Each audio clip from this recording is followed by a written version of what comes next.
திறந்து வைத்த கர்ம வீரரை போற்றும் பெருமகனே, காந்தியின் கொள்கையில் உயிர் மூச்சாய் கதராடையில் வாழ்கின்ற அழகு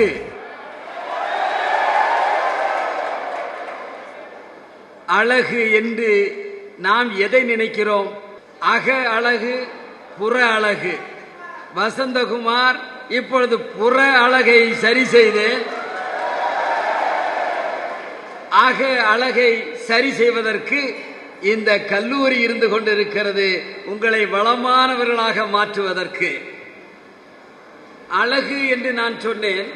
அழகு என்பது என்ன என்று சொன்னால், அழகு இவளை தவம் செய்து பெற்றது போல் காணப்பட்டால் சீதை என்பது போல் இங்கே அழகு நிறை மாணவிகள் எல்லாம் வருகை தந்திருக்கின்றீர்கள். அதற்கு நாங்களும் சளைத்தவர்கள் அல்ல என்று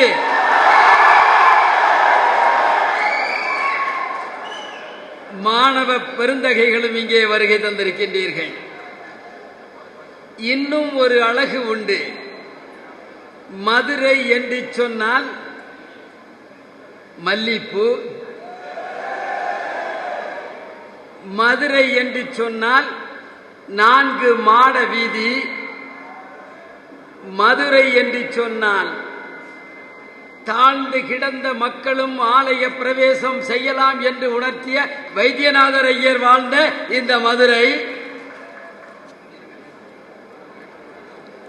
இந்த மதுரைக்கு இன்னும் சிறப்பு உண்டு.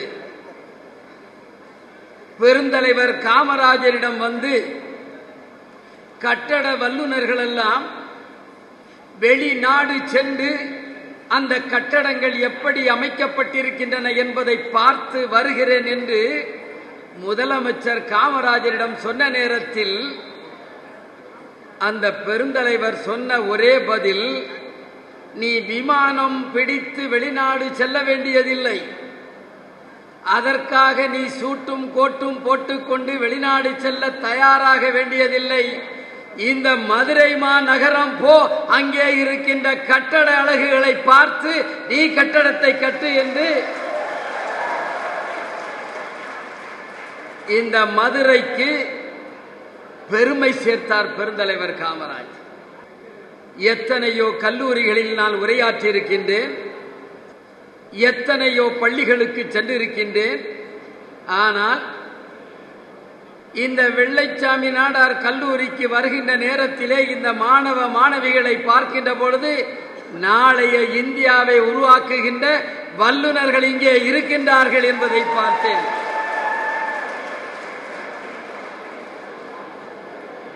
இப்படித்தான் ஒருமுறை கிருபானந்த வாரியார் அவர்கள் ஒரு சொற்பொழிவினை ஆற்றிக் கொண்டிருக்கின்றார்கள்.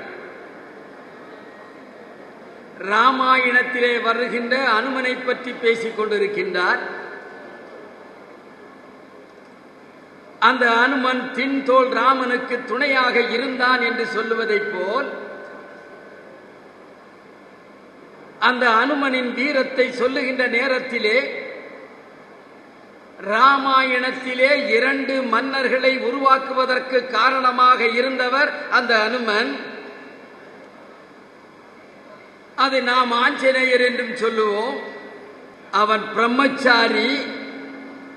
அவரை போல் தனக்கென்று ஒன்றும் வேண்டாம் என்று சொல்லுகின்ற ஒரு மனிதனை பார்க்க முடியாது. தனக்கென்று எதுவும் வேண்டாம், எல்லாம் இந்த மக்களுக்கு, ராமர் பக்தர்களுக்கு என்று சொன்ன அந்த அனுமனை பாராட்டி கொண்டிருக்கின்ற நேரத்திலே தான் பெருந்தலைவர் காமராஜர் அந்த விழாவுக்கு உள்ளே வந்து கொண்டிருக்கிறார். கிருபானந்த வாரியார் சொன்னார், ராமாயணத்து அனுமன் போல் கட்ட பிரம்மச்சாரியாக இந்த நாடு நன்றாக இருந்தால் போதும் என்று வாழுகின்ற அதோ பெருந்தலைவர் காமராஜர் வந்திருக்கின்றார். அவரும் 2 மன்னர்களை தேர்ந்தெடுக்கின்ற ஆற்றல் படைத்த காமராஜர் உள்ளே வருகிறார் என்று கிருபானந்த வாரியார் அவர்கள் சொன்னார்கள்.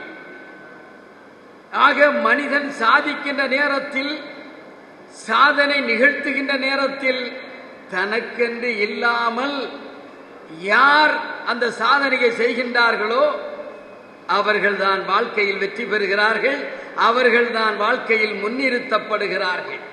வைத்தியநாதர் ஐயரை சொன்னேன், தாழ்ந்து கிடந்த மக்களுக்கெல்லாம் சரி சமன் நிகர் வேண்டும் என்று சொன்னவர் அவர். இந்த சமுதாயம் எல்லோருக்கும் சொந்தம் என்று சொன்னவர் பெருந்தலைவர் காமராஜ். அதை போலேதான் வைத்தியநாத ஐயர் அவர்கள் எல்லோரும் ஆண்டவனை வழிபடலாம் என்று ஆலய பிரவேசம் தந்து எல்லா ஜாதியினரையும் உள்ளே அழைத்தவர் நமது வைத்தியநாத ஐயர் அவர்கள். இந்த மதுரைக்கு இன்னும் ஒரு சிறப்பு உண்டு. இத்தாலியிலே இருந்து ஒரு மனிதன் வந்தான். இங்கே இத்தாலியிலே இருந்து வந்து மத போதகராக வந்தவர் இங்கே தமிழை கற்க வேண்டும் என்று ஆர்வம் வருகிறது. தமிழை படிக்கிறார், படிக்கின்ற ஆற்றலோடு முயற்சி செய்கிறார். அவர் பிரசங்கம் செய்கின்ற நேரத்திலே ஒரு தவறை செய்கிறார்.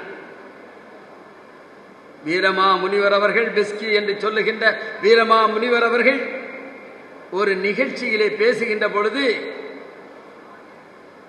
கோழி குட்டி என்று சொல்லிவிட்டார். கோழி குட்டி என்று சொல்லிவிட்டார். எப்படி சொல்லணும்? கோழி குஞ்சு என்று சொல்வதற்கு பதிலாக கோழி குட்டி என்று சொல்லிவிட்டார். உங்களைப் போல் அறிவு செல்வர்கள் அங்கே இருந்தீர்கள், அறிவாளிகள் இருந்தீர்கள், உடனே சற்று சிரித்து விட்டார்கள். ஆக ஒரு மனிதன் இத்தாலியிலே இருந்து வந்தவன், அவர் தமிழை கற்க வேண்டும் என்ற ஆர்வத்திலே தமிழிலே பேசுகிறார்.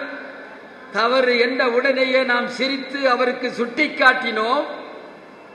அந்த வீரமா முனிவர் அந்த மேடையிலே சபதம் எடுத்தார், இந்த தமிழை கற்பேன் நான், இந்த தமிழில் இருக்கின்ற சுவையை அறிவேன் நான், இந்த தமிழின் சுவையை இங்கு மட்டுமல்ல உலகமெங்கும் எடுத்து சொல்லுவேன் என்று சொல்லித்தான் அந்த மாபெரும் மனிதன் முதலாக பரமார்த்த குருவும் சீடர்களும் என்று ஒரு நகைச்சுவை கதையை எழுதி மக்களிடையே வெளியிட்டார்.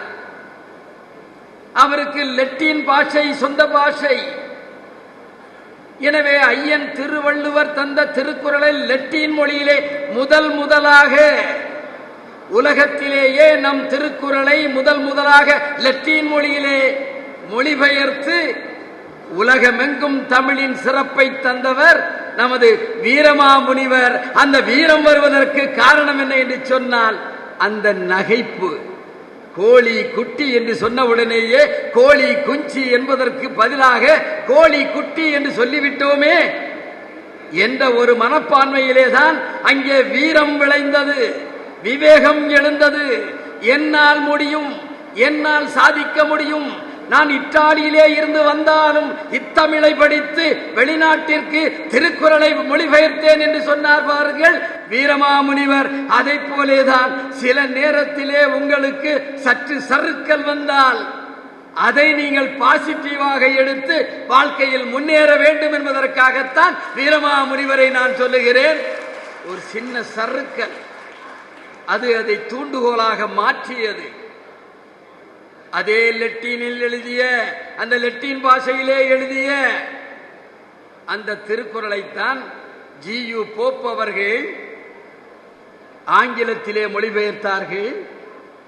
அந்த ஆங்கிலத்தில் மொழிபெயர்த்த அந்த திருக்குறளை தான் ரஷ்ய எழுத்தாளர் டால்ஸ்டாய் படித்தார். ரஷ்ய எழுத்தாளர் டால்ஸ்டாய் படிப்பதற்கு அடித்தளம் அமைத்தவர் ஜி.யு. போப் ஆங்கிலத்திலே எழுதினார். காந்திக்கு எழுதினார் கடிதம் டால்ஸ்டாய். இன்னா செய்தாரை ஒருத்தல் அவர் நாண நன்னயம் செய்துவிடல் என்று ஆங்கிலத்தில் இருந்ததை படித்து காந்திக்கு எழுதுகிறார் டால்ஸ்டாய், ரஷ்ய எழுத்தாளர். அதை படித்து காந்தி சொல்லுகிறார் அருமையான கருத்து என்று எழுதுகின்ற நேரத்திலே டால்ஸ்டாய் சொன்னார், அது என் சொந்த கருத்து அல்ல, இது இந்த டால்ஸ்டாயின் கருத்து அல்ல, உங்கள் நாட்டில் தென்புலத்திலே கன்னியாகுமரியிலே பிறந்த ஐயன் திருவள்ளுவரின் கருத்து என்று ரஷ்ய எழுத்தாளர் டால்ஸ்டாய் சொல்லுவதற்கு காரணமாயிருந்தவர் நமது ஜி.யு. போப் அவர்கள். ஆக முயற்சி எடுத்தால் வாழ்க்கையிலே முன்னேறலாம் என்பதற்காகத்தான் சொல்லுகிறேன். வள்ளுவத்தை லத்தீன் மொழியிலே அங்கே எழுதினார். ஜி.யு. போப் அவர்களோ திருவாசகத்தை ஆங்கிலத்தில் எழுதினார். திருக்குறளை எழுதினார் ஆங்கிலத்தில். நாலடியாரை எழுதினார். அந்த நாலடியார் உருவாவதற்கு இந்த பாண்டிய மன்னன் தான் காரணம் என்பது உங்களுக்கு தெரியுமோ தெரியாதோ? இந்த நாலடியார் வருவதற்கு இந்த மதுரை பாண்டியன் மன்னன் தான் காரணம். வடபுலத்திலே இருந்து ஜைனர்கள் வந்தார்கள். ஜைனர்கள் வந்து சமணர்கள் இங்கே வந்து தங்கினார்கள். மலை பகுதியிலே தங்கிய நேரத்திலே தான் அவர்களது தமிழ் ஆற்றலை பார்த்து நமது மதுரை பாண்டிய மன்னன் தமிழ் தமிழ் தமிழ் வேண்டும், ஐயன் திருவள்ளுவர் ஈரடிக்கு போட்டியாக தமிழ் வளர வேண்டும் என்பதற்காக அந்த புலவர்களை எல்லாம் அங்கே வைத்து எழுதுங்கள் எழுதுங்கள் எழுதுங்கள் என்று சொன்னான். கால ஓட்டத்தில் சொந்த ஊருக்கு போக வேண்டும் என்ற காரணத்தினாலே அங்கே இருந்தவர்களெல்லாம் ஆளுக்கு ஒரு கவிதையை எழுதி தலையணைக்கு கீழே வைத்து சென்று விட்டார்கள். அதுதான் நாலடியாராக தொகுக்கப்பட்டது. அதைத்தான் ஆங்கிலத்திலே ஜி.யு. போப் அவர்கள் மொழிபெயர்த்தார்கள். எனவே ஒவ்வொன்றுக்கும் ஒவ்வொரு காலம் இருக்கிறது. அந்த காலத்திற்கு ஏற்ப இளம் சிங்கங்கள் நீங்கள். தங்க மாரியப்பன் காய்கறி விற்ற ஒரு தாயின் மகன், படிப்பதற்கு வசதி இல்லை, உதவுவதற்கு ஆள் இல்லை. ஆனால் ஒரே ஒரு 3 சக்கர வாகனத்தை வைத்து அங்கே இருந்த கடையிலே காய்கறிகளை வாங்கி ஊர் ஊராக சென்று காய்கறி காய்கறி வேண்டுமா வேண்டுமா என்று கேட்டு தாய்மார்களே காய்கறி வாங்குங்கள் வாங்குங்கள் என்று சொல்லி தன் வயிற்றையும் தன் குழந்தைகளின் வயிற்றையும் நிரப்பிய அந்த தாய்க்கு பிறந்தவன் தான் மாரியப்பன், தங்க மாரியப்பன் என்று உலகமே போற்றுகின்ற அளவிற்கு கோல்டு மெடல் வாங்கிய மாரியப்பன் ஒரு சாதாரண குடும்பத்தை சார்ந்தவன். அந்த முயற்சி தான். காலில் ஊனம் இருந்தாலும் என் உள்ளத்தில் ஊனம் இல்லை, என்னால் வெற்றி பெற முடியும் என்று சொல்லி அந்த ஒலிம்பிக் போட்டியிலே தங்க மெடலை வாங்கினான் என்று சொன்னால், மாணவ மாணவிகளிடம் உங்களிடம் திறமை இருக்கிறது. இங்கே ஒரு ஷேக்ஸ்பியர் இருக்கலாம், இங்கே ஒரு ரஜினிகாந்த் இருக்கலாம், இங்கே ஒரு வைரமுத்து இருக்கலாம். அந்த திறமையை நீங்கள் வெளியே கொண்டு வாருங்கள். யாரும் உங்கள் திறமையை உடனடியாக மதிப்பு போட மாட்டார்கள். யாருமே உங்கள் திறமையை மதிக்க மாட்டார்கள். ஆனாலும் என்னிடம் திறமை இருக்கிறது, திறமை இருக்கிறது, சாதிப்பேன் சாதிப்பேன் சாதிப்பேன் என்று தொடர்ந்து யார் முயற்சி செய்கிறார்களோ அவர்கள் தான் வெற்றி பெற முடியும். வெற்றி உங்கள் கையில் தான் இருக்கிறது. அதைத்தான் நான் சொல்லுவேன். எட்டி பிடிக்கும் தூரத்தில் வெற்றி இல்லை, எட்டி பிடிக்கும் தூரத்தில் வெற்றி இல்லை. அதை விட்டுவிடும் எண்ணத்தில் நானும் இல்லை என்று சொல்லுவேன். அதற்கு காரணம் தொடர் முயற்சி. அந்த தொடர் முயற்சி இருந்தால் வாழ்க்கையிலே நிச்சயம் வெற்றி பெறலாம். அந்த வெற்றிக்கு நாம் தான் காரணமாக இருக்க வேண்டும். ஒரு சாதாரண மனிதன் விருதுநகரிலே பிறக்கிறார். 5வது வகுப்பு படித்து 6வது வகுப்பை எட்டி பிடிக்க முடியவில்லை. அவரது அரசியல் விடுதலை போராட்ட வெறி இயக்கத்திலே சேர்ந்து தொண்டனாக தலைவனாக மாறி இந்த உலகத்திலேயே 3 கேகளை சொன்னார்கள்.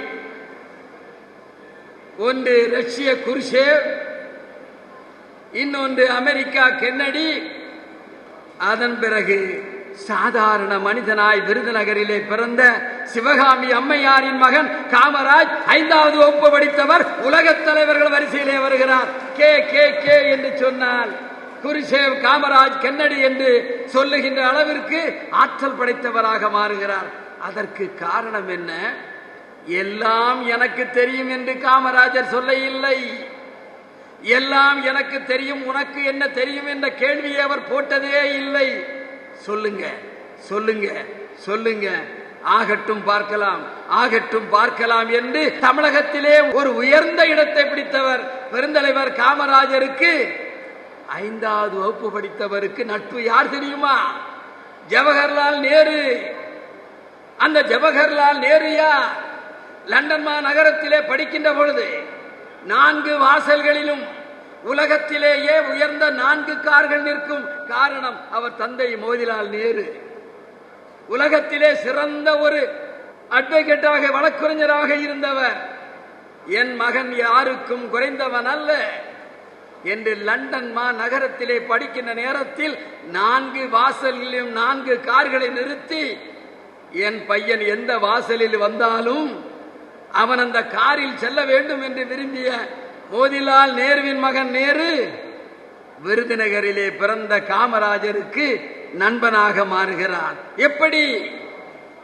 இவர் ஆங்கிலம் பயின்றவர் அல்ல, பல்கலைக்கழகம் சென்றவர் அல்ல, பட்டங்கள் பெற்றவர் அல்ல.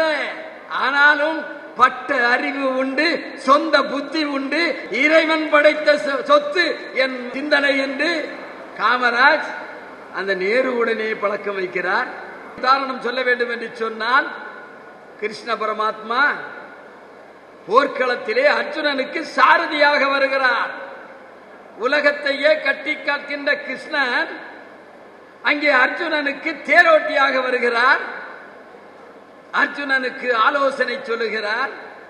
அதை போலேதான் நேரு பெருமானுக்கு ஆலோசனை சொல்லுகின்ற அளவுக்கு ஆற்றல் படைத்தவராய் இந்த 5வது வகுப்பு படைத்த காமராஜ் அங்கே நிற்கிறார். எப்படி?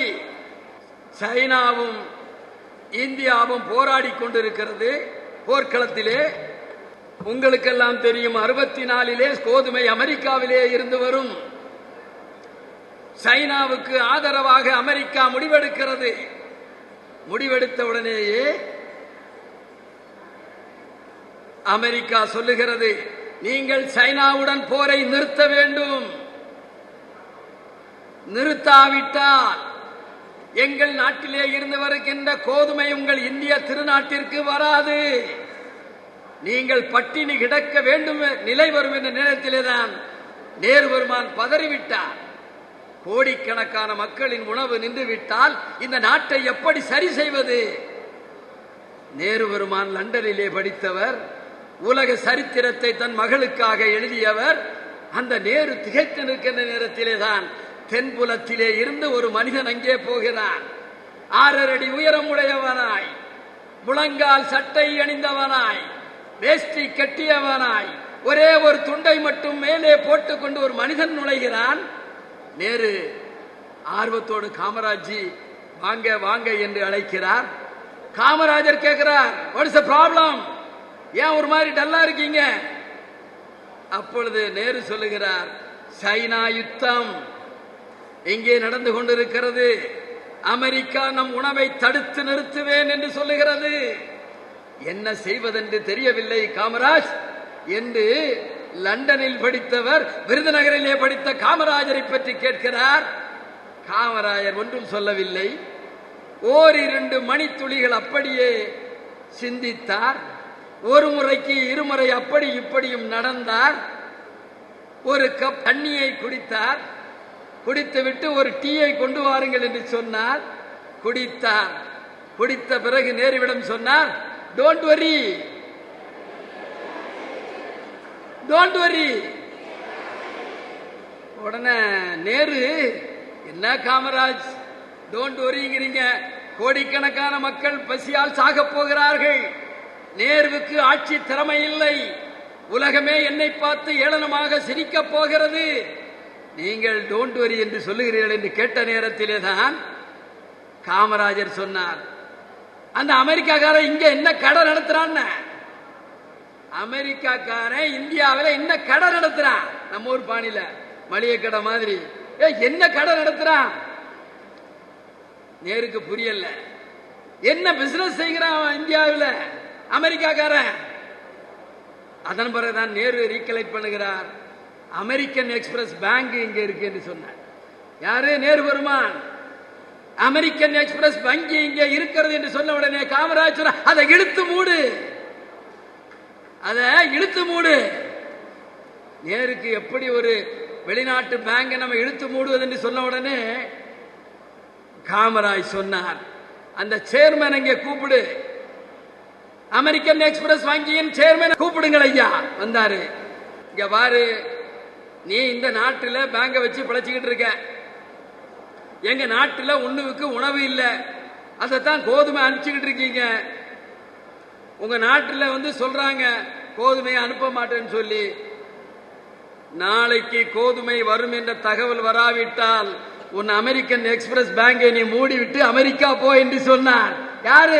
5வது வகுப்பு படித்த ஒரு மாபெரும் மனிதன் நேருவிடம் சொல்லுகிறார், அந்த கடையை மூடியா, நான் பார்த்துக்கிறேன்.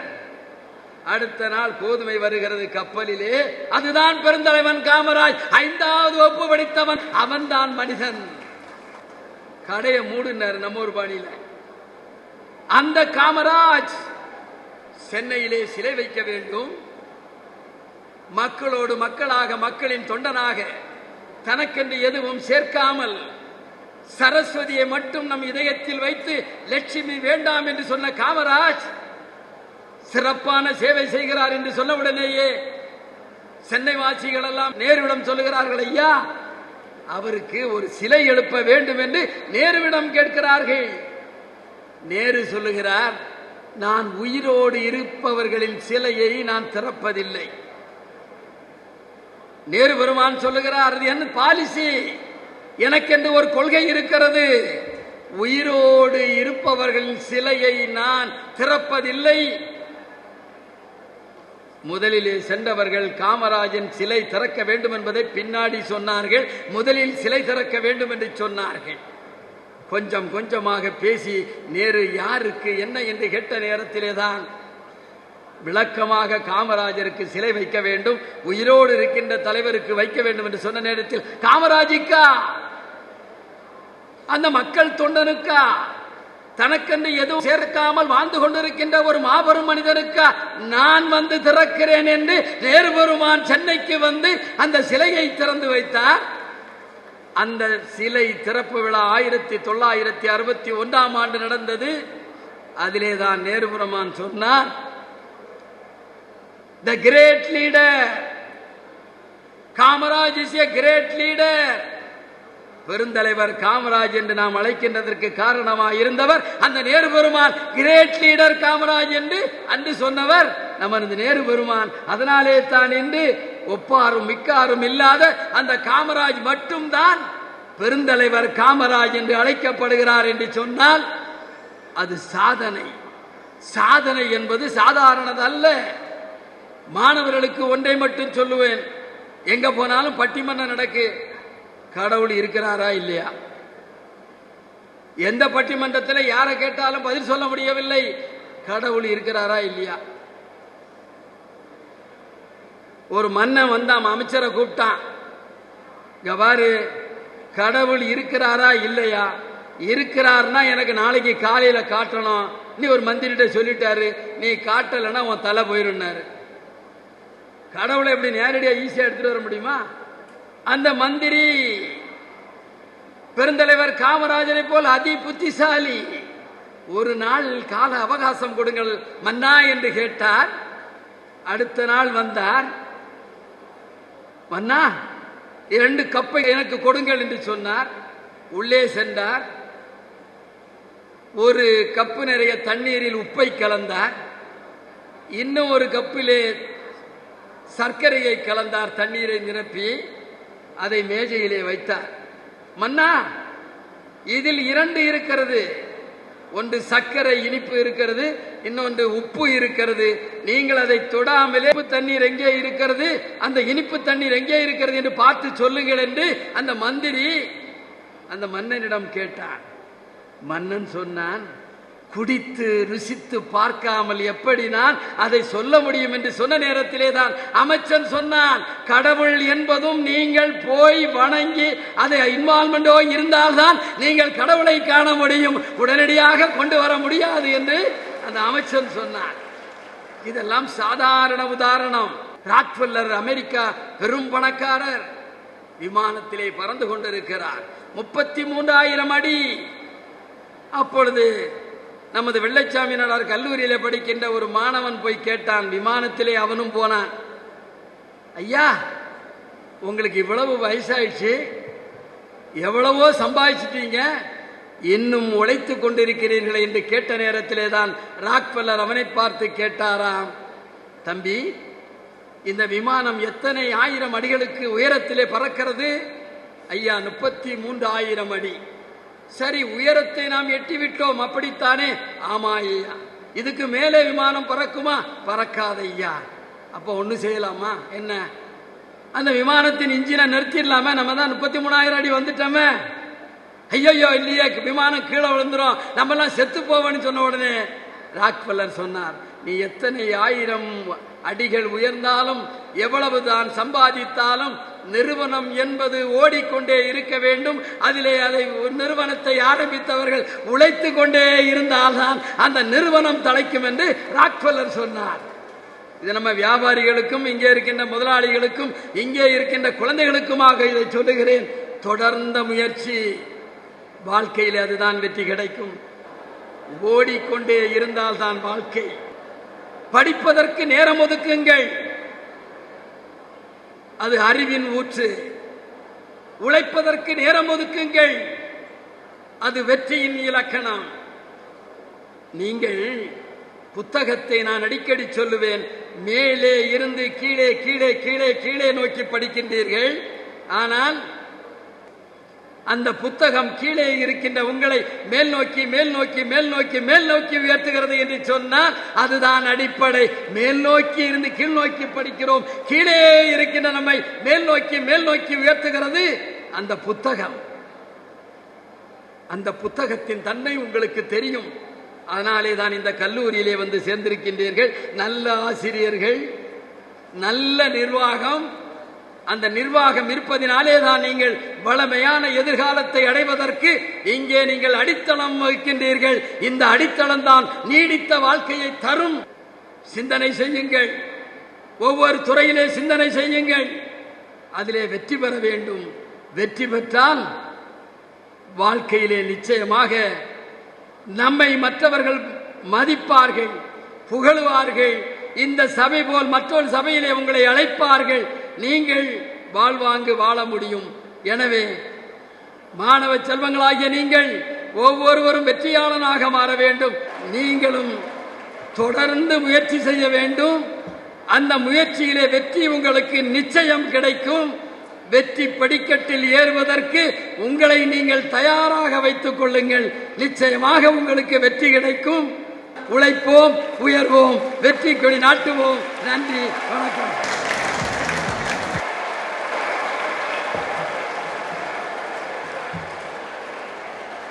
காலத்தின் வசந்தம் நீதானையா, நல்ல கருணையின் காவலன் உன் பேரையா. ஜாதிகள் வேதங்கள் ஏதுமின்றி நீ வாரி வழங்கும் வள்ளல் தானையா. கல்வியின் கண்களை திறந்து வைத்த கர்ம வீரரை போற்றும் பெருமகனே. காந்தியின் கொள்கையில் உயிர் மூச்சாய் கதராட